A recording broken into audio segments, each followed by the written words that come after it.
Hello everyone, আসসালামু আলাইকুম। আপনারা সবাই কেমন আছেন? আলহামদুলিল্লাহ আমি ভালো আছি।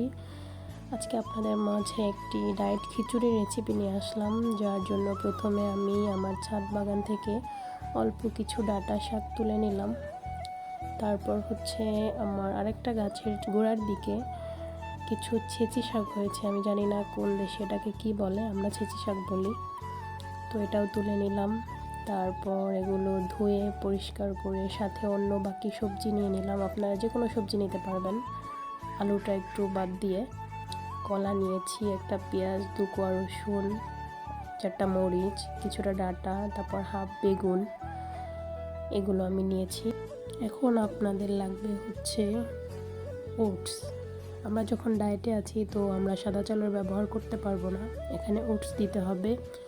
হাফ কাপ পরিমাণ ওটস এবং সব সবজি সাথে হলুদ লবণ দিয়ে পরিমাণ মতো মিক্সড করতে হবে। মিক্সড করে পরিমাণ মতো পানি দিবেন।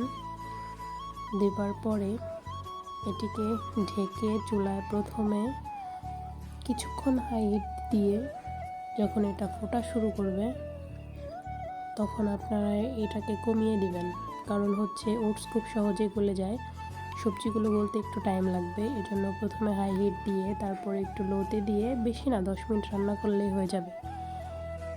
তো এই খিচুড়িটা অনেক টেস্ট হয়, এটা খেয়ে আপনি মাসের পর মাস ডায়েট করতে পারবেন, কোনো প্রবলেম হবে না। আমার খিচুড়িটাও প্রায় হয়ে আসছে শেষের দিকে, একদমই সময় লাগে না, খুবই কম। তো এখানে খিচুড়িটা হয়ে গেছে। তো চাইলে আপনারা এটার সাথে একটা ডিম ভেজে খেতে পারেন, টেস্টটা আরও ভালো হয়।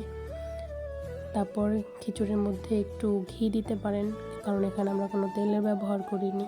এই তো হয়ে গেছে, খুব মজাদার একটি রেসিপি, বাসায় ট্রাই করতে পারেন আপনারাও।